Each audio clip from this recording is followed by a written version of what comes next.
This week on the WriterCon podcast. Don't quit. Write every day. Welcome to WriterCon, a gathering place for writers to share their knowledge about writing and the writing world.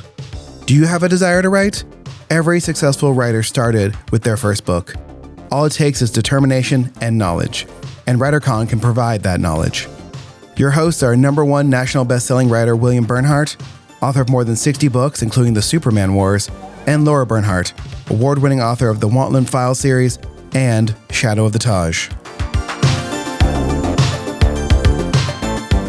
Thank you, Jesse Ulrich. Hey there, writers. Thanks for joining us. I have an update on a story we ran on one of the podcasts last month. You may recall the story about the short story who won a major prize only to be accused of having been written by AI. This was the Commonwealth Prize, and just a few days ago, as I speak, the Commonwealth Foundation dismissed all those accusations and said that they did a month-long review and found that, quote, AI wasn't used, in quote, to write them. And now this is interesting. The foundation said that it did not use AI detection tools during its review, but reached its conclusion by other means. I don't know what that would be, probably just reading it over and over again. Granta is the magazine that has traditionally published the award winners for this and other short story competitions, but they announced that they're not going to do any of that anymore. Quote, the 2026 selection of the regional winners of the Commonwealth Prize caused a great deal of controversy based on the speculation that one or more of the stories may have been at least partially AI generated. Accusations that were strongly rejected by the authors. So what are they saying? That doesn't really explain why they're discontinuing running the stories, but they are. So perhaps they just think they're better at detecting AI, or they don't want to augment other people's mistakes. I don't know, Jesse, you're our tech expert. How do you think this should be handled? You have to prove how you determined whether it was written by a human being or not. And even if you're not going to run it, you have to tell people why. If you didn't use AI, you had to use something, because you can't just read it as a human being and be like, I can 100% guarantee this was not written by AI. Right. Yeah. There's not a, what is that?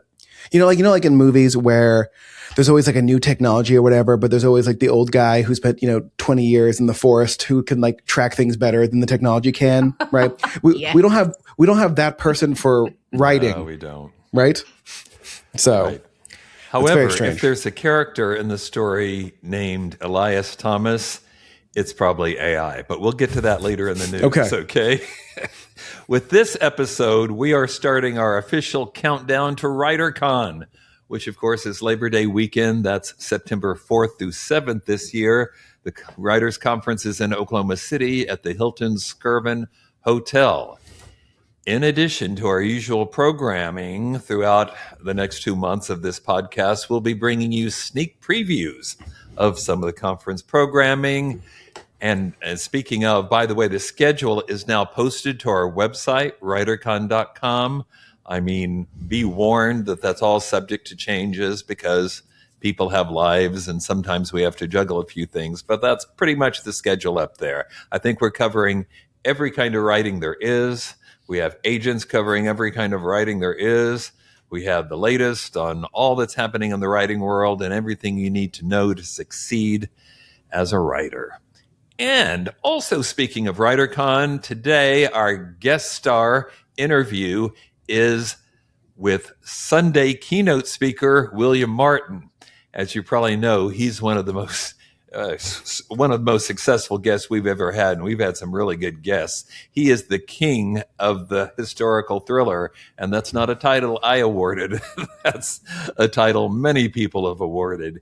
He's the New York Times-bestselling author of 12 novels. His first book was a New York Times bestseller, for Pete's sake.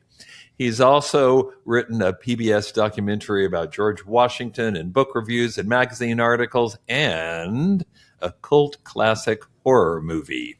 His most recent book is December 41, which Steve Berry, another fabulous historical thriller author who was also keynoted at WriterCon, he called it another masterpiece from a master. And that's exactly what William Martin is. So really looking forward to talking to him. But first, the news.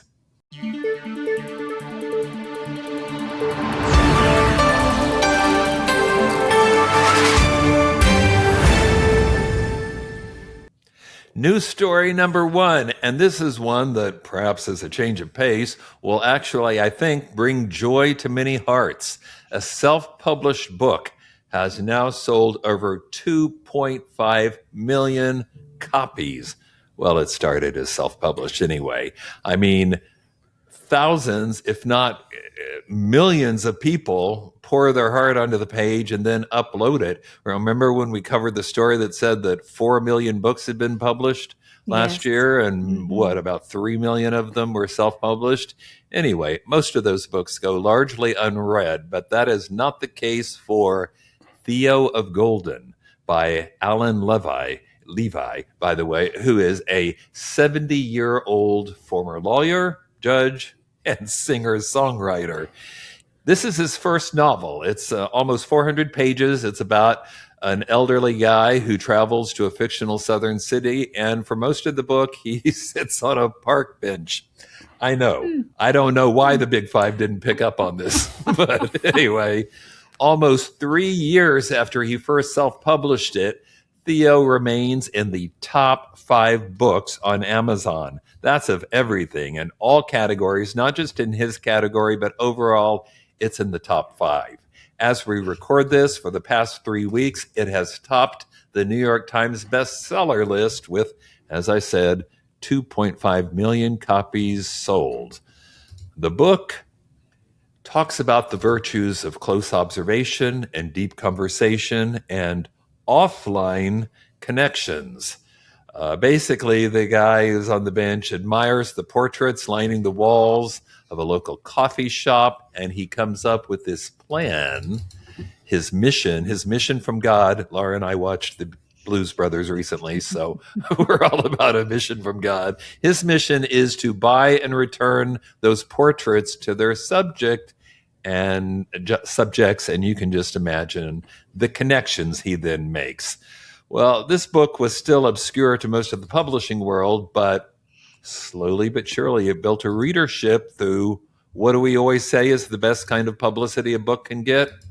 Word of mouth. And also he had the help of his niece, who's named Erin Ritchie, and she was working ceaselessly to get this thing publicized. He asked her early on if she'd help him with the publishing. I'm going to guess he may not be that tech friendly, and she figured out how to upload it, and then she figured out how to publicize it. She had all these spreadsheets. She was tracking self-publishing platforms and wholesale distribution. She studied other authors' websites. She made a list of allies, meaning friends, people the author had encountered over his very long life, and sent everybody emails. She shipped out free books to book clubs and church groups. And I mean, what else can you say? At the end of 2023, Theo of Golden had sold 3,000 copies, which would be darn good for most self-published books, actually most books, period. For any book, yes. Yeah, but it skyrocketed early in 2025 up to 125,000 copies. And now, of course, the author has been interviewed by Katie Couric and Oprah, and he's got the attention of Simon & Schuster, and he's sold 2.5 million copies. Jesse, what is the moral of this story? Well, I believe this goes to your moral, which is don't quit. If you have a dream, you keep working on it. Yeah. So you don't know when it'll happen. Yeah. Not only do you not know when it'll happen, you don't need the things you think you need to succeed, right? You just need help and a good product. Yeah. Yeah. Lara, are you like me, kind of wishing that this guy's niece would publish a manual or something? Yes. Maybe we could get her to speak at WriterCon. Oh, yeah, there you go. That would be awesome. Yes, she could come and teach something. Yes. Yeah, this is how I sold 2.5 million copies of my uncle's book. I'd go. Yes. Yes. It's a tough code to crack. Absolutely. Yeah. Okay, news story number 2, which I was referring to earlier when I mentioned Elias. The same character mysteriously keeps appearing in AI stories. Okay, recently, techie people, researchers, people who understand all this AI stuff have noticed a weird phenomenon. When anybody prompts ChatGPT or Claude or any of the popular LLMs, when you prompt them to tell a story, odds are it will spit out a tale featuring this mysterious Elias Thorne guy, who, by the way, is usually a lighthouse keeper, sometimes a clockmaker. Sometimes he's a detective, but whatever form he takes, he keeps popping up over and over again in AI-generated stories. 2 Cornell University researchers sampled over 20,000 stories generated by 4 different LLMs, all with the same prompt, "Tell me a story." And Elias Thorne appeared in 26.5% of them. They also found that 88% of these stories shared the same 11 names, locations, and professions, like lighthouse keeper, which I don't think has turned up once in my 67 book history. Apparently AI likes it. What's the deal? Is Elias a messenger from the future who's figured out how to send a message to save humanity?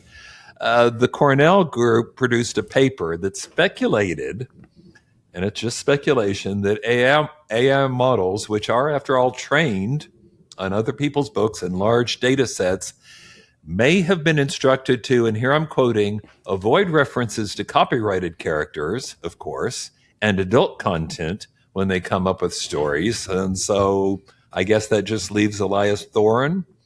Or it could be something they call model collapse, or sometimes AI inbreeding.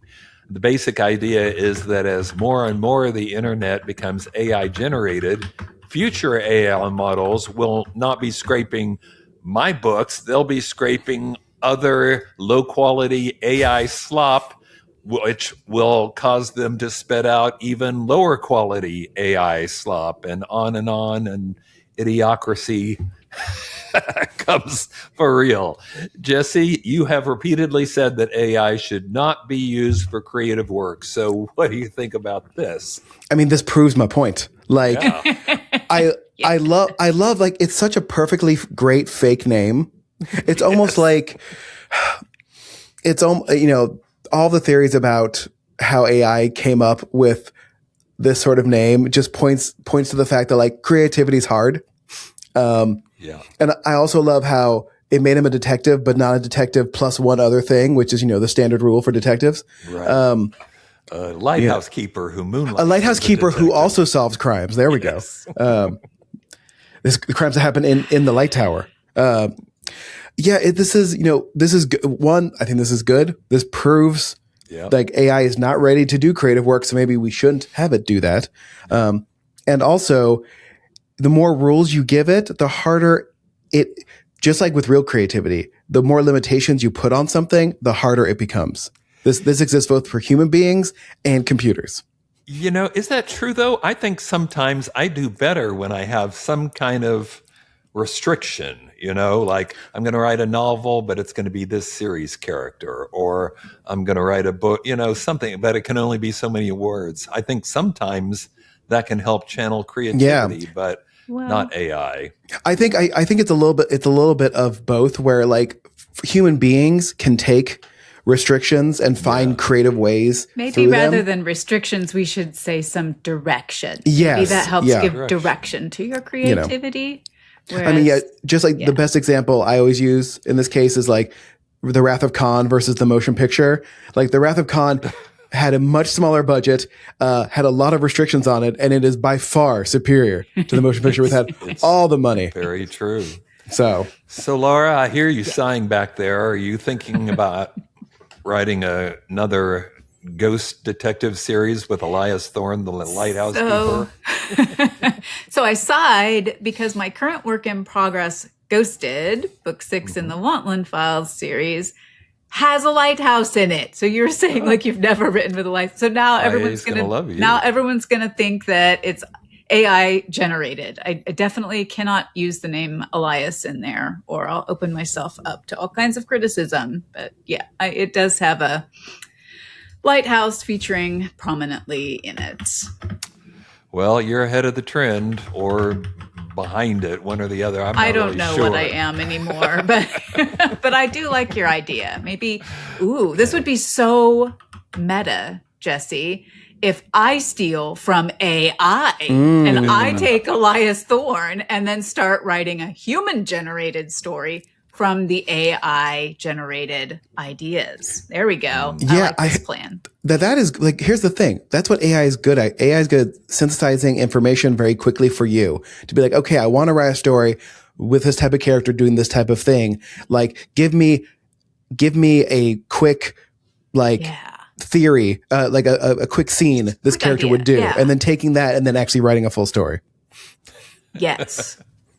But all right, but at least we've learned one thing. If you're reading a story submitted to a contest or not, and the character is named Elias Thorne, yes, that's AI. There's where you should be suspicious. Like, listeners, by the time this episode comes out, even though this episode's coming out very quickly, I have no doubt there'll be both a Twitter account, a Threads account, and a Blue Sky account of like Elias Thorne. Yeah. And if there isn't, I'm gonna start one. Do it. Yeah, I was gonna say, and I'm gonna follow, and then all right, I'm gonna find out right now while we post talk. funny things. Yes, that could boost my readership. Yeah. All right, Craft Corner. Our Craft Corner segment this time is from Christina Kaye. She's an author and an author coach who, surprise, will be at WriterCon this year. More than happy to talk to you about how she might be able to help you with your writing goals. Her topic today is how to treat your books like a business, not a hobby. Take it away, Christina. Craft Corner. I bet you anything, I can tell you in 30 seconds flat, whether you're building an author business or you're simply financing a very expensive hobby. Do you have a 1-year publishing plan? A 3-year vision statement? A budget? How about a marketing strategy that does not depend on hoping your next TikTok post goes viral? An email list that you're growing? A system for tracking your numbers? How about an LLC that is legally established to protect your business? If you answered no to most of those, congratulations!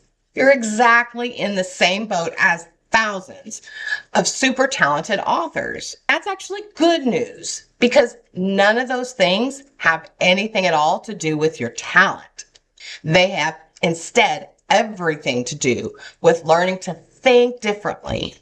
For the past 20 years, I've helped authors successfully launch not just their books, but their careers by teaching them what actually works in today's publishing and marketing worlds.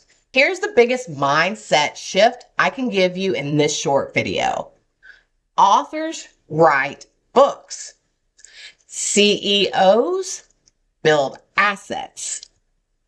Every book you publish should strengthen your brand, grow your readership, expand your email list, most importantly, increase your revenue, and move you one step closer to the author career that you know you've been dreaming about.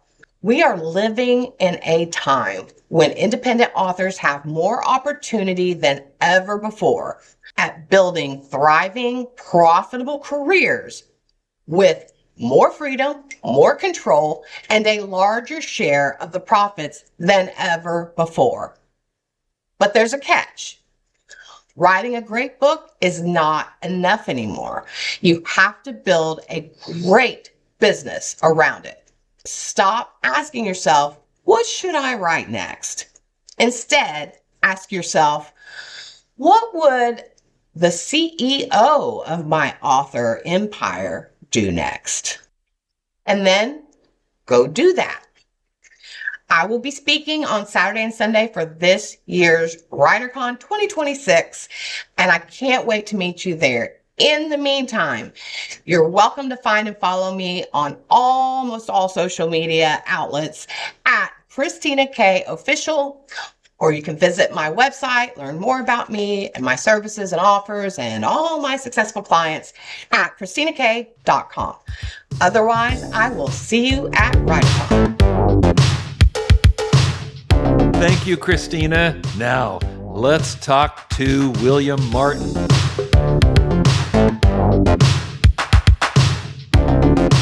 William Martin, welcome back to the podcast.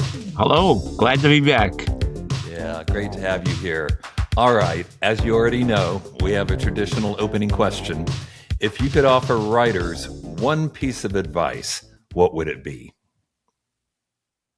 Don't quit. Write every day. That's two. When- That's okay. Keep going. They tie together. They work together. Don't It's quit all writing every day. right. Okay. Don't quit. Write every day, and hope that no matter what, someday you'll get to the end of a book. Which, I think they will if they don't quit Mhm. and they write every Right. day, don't you? You can Yeah. Well, finish a first draft. I have a time. My plan is to be in this room where the sausage gets made for about 8 hours every day. Wow. Other people have goals in terms of words or sentences. Stephen King has I think a word count. Robert B. Parker used to write 5 pages a day. The author of the Spencer novels, the late author of the 5 Spencer pages novels. and quit? And he'd write 5 pages and quit. And this was on the Spencer books, which were doing quite well. 5 pages and quit. And quite often he'd be done at noon. And so he started writing new characters, the Jesse Stone novels, and there were a couple of other characters.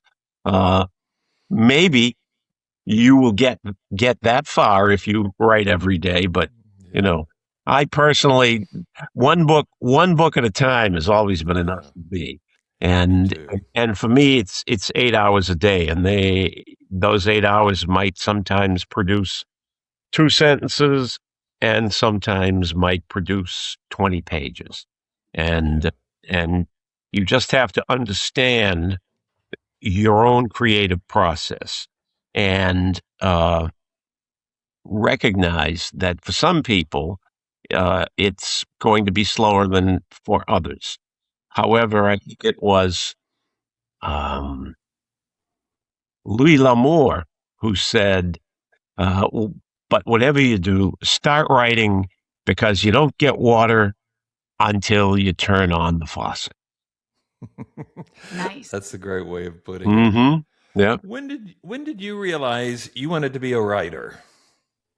Well, I realized first that I wanted to be a movie director, and I probably decided that when I was seeing movies like Lawrence of Arabia and Mutiny on the Bounty and The Longest Day, How the West Was Won, all of those big thundering epics of the early 1960s, many of which are still better than the movies they make today, as far as I'm concerned.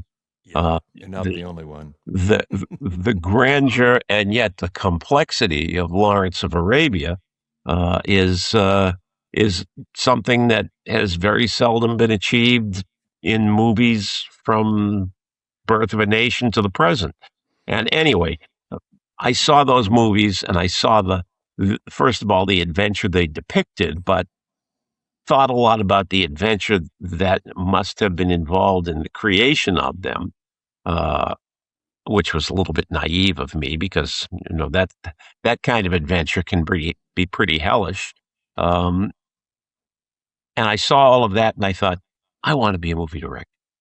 And I followed that belief all through college where I directed theater and did my senior honors thesis in the movies of John Ford, the great movie director, and then went to the USC Film School. And I said to my father, Dad, I want to go to film school. He said, film school? I'd really rather see you go to law school. If you don't do what you want to do when you're young, you'll spend the rest of your life looking over your shoulder. This is true. So about 30 years later, when my son, who will be at WriterCon also, said to me, Dad, I want to go to film school. I said, film school? Oh, I'd really rather see you go to law school. But as your grandfather said to me, et cetera, et cetera. So Good advice. I went to the USC Film School and met a lot of people who ultimately turned out to be pretty successful. And I worked with them we would create creative teams to work together.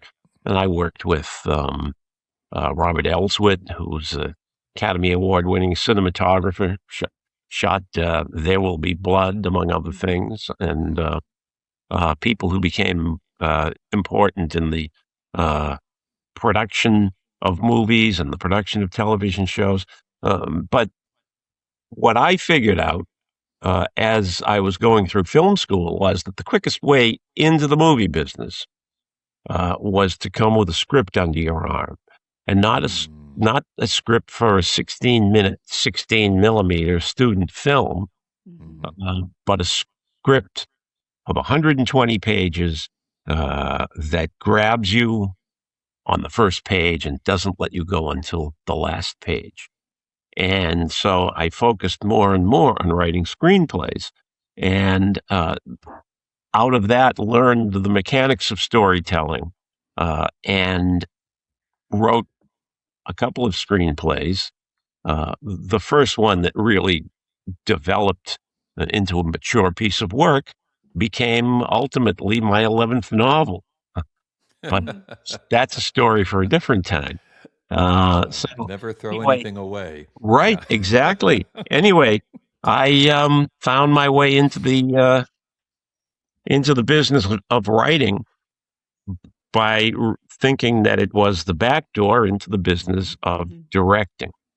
I wrote screenplays. Nobody wanted to produce them, even though I made a few good contacts in Hollywood. Nobody at that time, in the mid 70s, wanted to produce movies, big historical movies, which was the kind of thing that I was writing. And my agent actually said to me once, after I submitted to her a big screenplay about the battle for water rights in Southern California in the 1920s, she said, "Oh, too bad George Stevens and John Ford are dead."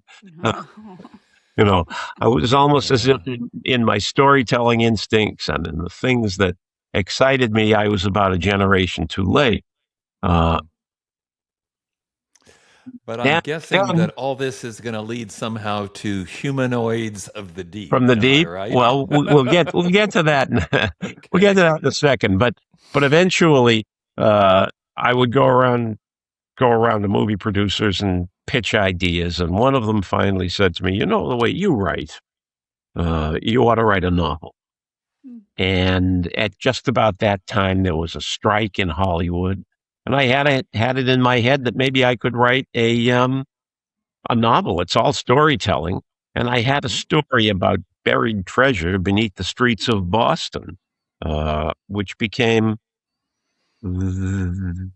that book right there, Back Bay, which came out in 1980, which will be 50 years come in 2030.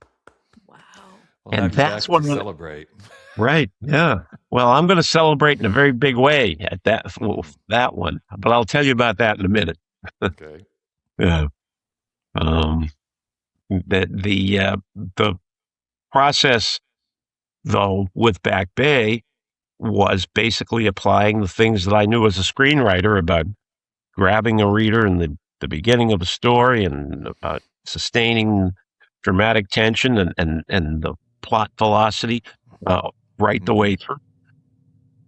I put it all together from my screenwriting training. And since then, I have been learning more and more about the business of writing novels and developing as a stylist, which I would admit I really wasn't when I wrote Back Bay. But we can talk more about style when I'm there at WriterCon. Everybody had to write a first book. That's right. Yeah, that's required. But my first book was a New York Times bestseller because that was the lightning strike that hit Back Bay, and I was too young and inexperienced to fully appreciate what just happened. But I was glad that it did. Yeah. But still, Humanoids of the Deep. Okay, you got this cult horror film. Where did that come from? So, one of the things that I did in the process of trying to develop as a screenwriter was to make connections, make friends. And one of my professors at USC actually wrote movies for Roger Corman, the king of the B pictures, who wrote he wrote Bloody Mama, Death Race 2000, kind of movies that there are certain people out there who are saying, oh, that's a great one. That's a great one. Roger Corman made what are called exploitation films. And so I got to know his story editor, a wonderful woman by the name of Frances Dole, who has recently passed away. But just about the time that I was finishing the writing of Back Bay, she called me up and said, we have an assignment for you. Now, if Roger Corman gave you an assignment, it meant that that movie was going to get made, no matter. So in a town where everybody is writing a screenplay, including the guy parking cars outside of the restaurant that you've just gone to, everybody has an idea for a screenplay. But to know that something that you had written was going to be put before cameras and turned into film, that was unbelievable. So who was I to turn down the opportunity to do that? All that she gave me was the title and the tagline, both of which had come from a guy who I guess was a real estate agent who had decided he wanted to be a movie producer. And he went to Roger Corman and said, I'll finance this movie. And Roger Corman, of course, being a man who loved outside finance, particularly when he knew that he could control the project, said, okay, I'll do it. And the title was Humanoids from the Deep. And the tagline, forgive me, I did not come up with this. The tagline was, they're not human, but they hunt human women. Not killing, for mating. And on that basis, I wrote that movie. And it was about 6 months later that Back Bay became a New York Times bestseller. And I didn't need to worry about pleasing Roger Corman again in my career. Did he know? I mean, I could have seen him re-releasing it as by the best-selling author of... well, you know, that the problem was that I had a dispute over the ending of the movie, which I think is kind of a ripoff of Alien, which was a big movie that particular summer. Mm-hmm. You know, the one with the baby, where the monster pops out of John Hurt's chest. Mm-hmm. That's, you know, it's one of the most shocking moments in the history of cinema. And I remember seeing that in the theater, and the woman in front of me literally leapt out of her chair. Yep. Well, they decided after they saw that was how they wanted to end the movie.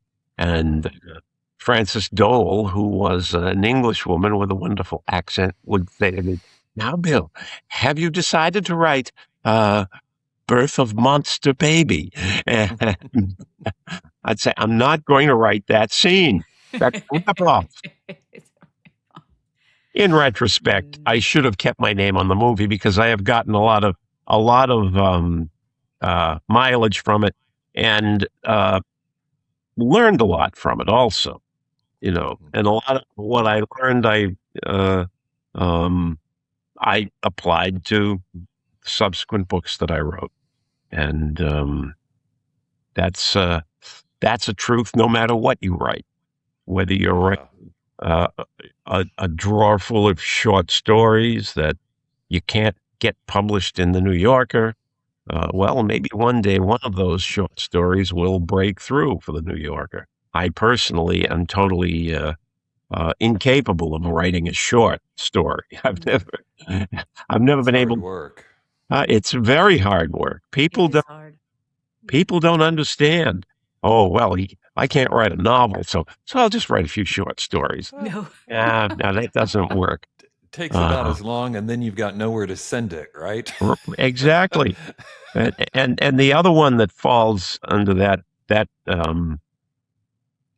label, I guess, would be the children's book. The children's book is a very difficult thing to write. It's like writing haiku. It's like writing poetry. And when you meet someone who says, "Well, I can't write a novel for grown-ups, so I'll write a children's book," I say, "Well, you might want to rethink that." Because it takes a very special set of skills and experience, and it isn't easier as it may appear. No, not at all. Yeah. No. Now, Lara, you want to ask him about that PBS documentary, right? Yes. So from Humanoids from the Deep to a PBS documentary on George Washington. Yes. Well, change. Tell us about that one. That might. I'm much prouder of George Washington, the man who wouldn't be king. But I'm going to be looking. Seen it? And well, a show like that in those days, even on the American Experience on PBS, that show would have been seen by 6 to 8 million people, which is a pretty good number of people to see it. I'm going to be looking up Humanoids from the Deep as soon as we finish the interview. Well, it is a sad fact of life, in my estimation, that while I've written some pretty good selling, well-selling books, that the sum total of all the novels that I have written and all of their sales can't equal the number of people who've probably seen that awful movie. However, George Washington, the man who was that became, based on one of the books that you'd written, or how did that come about? No, I had a friend who's still working. David Sutherland is his name. He's one of the last of the cinema verite filmmakers, and actually did most of the films that he made would take him into someone's home. Like he did one called The Farmer's Wife in Nebraska about a farmer. Another one was about a cowgirl, and he would follow that family around with the cameras, and then create something out of it that would become a PBS special. And they asked him for some reason, I think because he had done films about art and had been able to animate the works of certain artists very vividly. Could he go back to the 18th century and animate the imagery that was available to us of George Washington as general and president and so forth and so on? And so he asked me if I'd write it, and I said, I'll write it if you let me narrate it, because I was angling to make myself the road company David McCullough. That didn't pan out, but it was a wonderful experience writing that film, and it's a nice. We have talked many times since about trying to do one on maybe the famous movie director for American Masters, or maybe for the American Experience, but we haven't managed to coordinate our time schedules. So I get it it. might happen. It might, That but would be fun. That sounds very fun. That kind of combines both of your interests. The yes. film, the Yeah. writing, brings it all Yep. together. I Yep. love that. Yeah. Yeah. You And talked about how you spend 8 hours every day focused on your writing. Can you give us right. some more specifics, like what your process looks like? Are you a pantser, a planner? Do you outline? How do you Um, approach a new project? well, I've been sort of, I've taken my foot off the gas pedal the last few years. Hmm. I when I was in the midst of writing December 41, my last novel, I had a heart attack.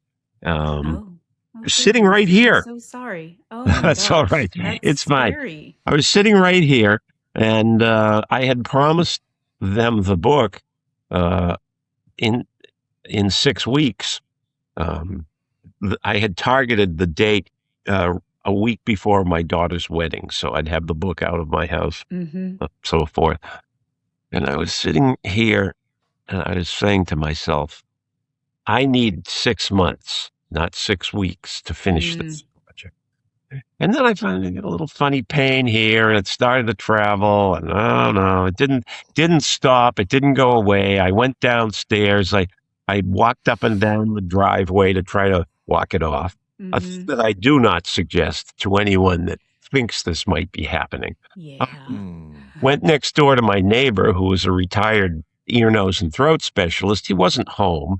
Um, so I kept walking up and down the driveway. Chris, my wife, wasn't home. Then my neighbor pulled in, and he looked over and he said, "Were you looking for me, Bill?" And I said, "Well, yeah, I got little pain, so forth." He said, "Get in the car." And he said, "It's probably nothing, but let's go down to the hospital," which is Hmm. Good six advice. Nice. six Yeah. minutes away. And I was fortunate. By the end of the afternoon, I had a stent, and I was sitting in my hospital bed, calling my sons and saying, "You know how I tell you guys sometimes you eat too much cheese? Well, I have new and compelling evidence to support that theory." So, but anyway, so I had the heart attack, and while I was having the camera put up through my arm and across into my heart, and they're studying the veins, I'm thinking to myself, I don't have any more to prove. I'm not going to kill myself anymore. Yeah. And my editor went along with that. He actually he said, "Take all the time you need," and eventually I spent another year writing December 41, and then said, "I'm going to spend some time traveling and wandering about. And I'll get to my next novel eventually, but it is coming." It's important to No have that problem. balance. It Yep, really is. It's yep. also important, I think, to fight burnout. Yes, that's part of it. I Mhm. mean, it's at some point, at one point, I was producing books almost one every 2 years, and Mhm. and when you write books that are as big and long and research intensive Yes. as I write, they that can be a lot of work, and Absolutely. and I truly hate sitting up here after supper at 7 o'clock at night, Hmm. hoping that I can squeeze out a few more pages in order to get close to my next deadline, and that's It is. It's that's when I stressful. that's when I Yeah. say I'm too damn old for this. So And I think I think people who still have a day job and are trying to squeeze in that time so that they well, can finish mhm, the next book, I think they're going to really connect with that idea as well. It's so easy to just keep pushing, pushing, right, pushing, and the next thing you know, you're burned out, your health is yeah. suffering, your relationships are suffering. Yeah, absolutely. This is It's the a fl- good this point. is this is the flip side of that business that I offered at the beginning about write Oh, every yeah. day and so forth. You should try Yes. to write every day, but I personally uh, have an enormous amount of respect for people who keep a day job and also write books, Right. because I have been among the lucky ones in that um, I've never had to have a day job since I quit construction work. The writing is your day job. And I said to my wife after I graduated from the USC Film School, just give me a year to write. She was working in the scientific lab at the time, and so she said, "Okay," and that was just about enough. It worked out. I got my princely advance for Back Bay of $7,500 in late 1977, and that book made a lot more than $7,500. I am happy with it. Yeah, well, that's the nice thing about a small advance, isn't it? Yeah, if the book does well. Yeah. Right. That book bought this house that I'm in right now, all these years later. There. Yeah. Subsequent books heated it, and There you go. because it gets cold Pay around for the here. furniture. Yeah. Right. Okay, we've hit the mark. I'm going to cut into what I call the lightning round. And I Okay. want you to know that I tailored 2 of these questions just for you, knowing your extensive historical and really pretty much every kind of knowledge. So, first one. Okay. If you could steal something from any library or museum in the world, what would you take? I would steal. I would go with Peter Fallon, the main character in several of my novels, who is involved in a lot of this stuff, and steal the first folio of Shakespeare. Oh, Ooh, well, nice. And I know where to find a couple of them. I've actually put them in my hand. And I would worry about taking care of it, though. That would be worth about. I deserved it. That would be worth about $50 million. Oh my God! After the Superman book came out, people would say, "Would you like to have an Action Comics #1?" The last one sold for about 15 million. And I'm like, no, I don't want that. I don't want the responsibility for that. Yeah. Well, right in this line of books behind me, I have a play from the second folio of Shakespeare from the 1600s. Wow. Certain dealers will, if the volume is just too hard to sell, too deteriorated and stained, they will razor out the plays that are still legible, and they'll sell those individually. And so I have a copy of Love's Labor's 1 over there. Actually, it's actually Love's Labor's Lost. Love's Labor's Lost, but in Harvard Yard, my novel about Harvard with Peter Fallon in it, he tries to find Love's Labor's 1, which they think Shakespeare wrote and lost. It was registered, but nobody's found, right? Yeah. Yes. Yeah. Okay, I totally didn't stump you with that, so let me try again. If you could jump at Mr. History, if you could jump into a time machine and change anything, what would you do? I would go back 60 million years, and I would just adjust the rotation of the Earth by, maybe about 6 hours, so that the asteroid that hit the Yucatan Peninsula and Gulf of Mexico would hit in the Pacific. Because if that and I was just reading all this the other day, and I'm saying you'd save the dinosaurs. No, who knows? But the asteroid take out a lot of sea life, but the asteroid hitting the Gulf of Mexico, it hit a very shallow limestone seabed, and the limestone reacted in such a way that it went up into the air and became sulfuric acid. So after everything else was over with, the Earth was surrounded by this orbit of sulfuric acid in little pellets. If it had hit in the Pacific, it would have caused probably a tidal wave and an explosion and so forth. But the effects might not have been as completely catastrophic. So who knows what might have emerged? Who knows what we might be interesting. like? It could be humanoids from the deep. I know. That's right. Yeah. I thought about I thought about that answer, and I figured you'd like that. That's the big right. picture. And in all of these books, I like to think about a big picture behind. That's so smart. Well, Yeah. Great regret, I have to wrap this up. But Okay. we will see you Good. again at WriterCon in Yes. September. And Good. until then, thanks for being on the podcast. Good to see you Okay. again. Look forward Thanks to for seeing having you, me. Chris. And Yes. And my son Dan. Dan. Yeah. Have the whole fam. We'll be Nice. talking about games, writing games. Yeah. So fun. He's been Yes. on the podcast too, but yeah, he'll be back to WriterCon. All right. Thanks Good. for being Okay. here. Yes. Take care.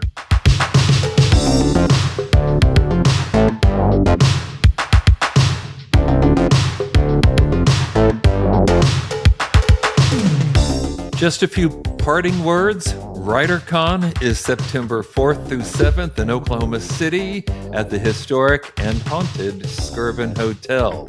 Lara and I will be there. Jesse will be there. About 60 other writers, agents, William and publishers. Martin will be there. Yeah, William Martin will be there with his son Dan Martin, as we know, and a whole bunch more. And like I said, the schedule is on our website, so go check it out. It is not too time to register and make plans to attend WriterCon. The website is predictably writercon.com. I also have to put in one more plug for my new book, The Superman Wars. Remember, this is a book about a writer just like you, and the struggles he suffered are sadly very much with us today. Some of the scams targeting writers take a slightly different shape today, but man, the vultures are still with us. And Jerry Siegel, the kid who came up with the idea for Superman, was the first American writer to sue his publishers, to stand up for his rights, and many other writers now benefit from what turned out to be the most important creator rights battle of modern times. Let me also say, if you haven't joined the WriterCon Facebook group, you should do it now. Join this wonderful community of writers. They'll keep you up to date. It doesn't cost a thing. I'll post a link in the show notes, all right? Until next time, people, keep writing. And remember, you heard it from William Martin, so you know it must be true. You've heard it from me a few times, too. You cannot fail if you refuse to quit. All right? See you next time.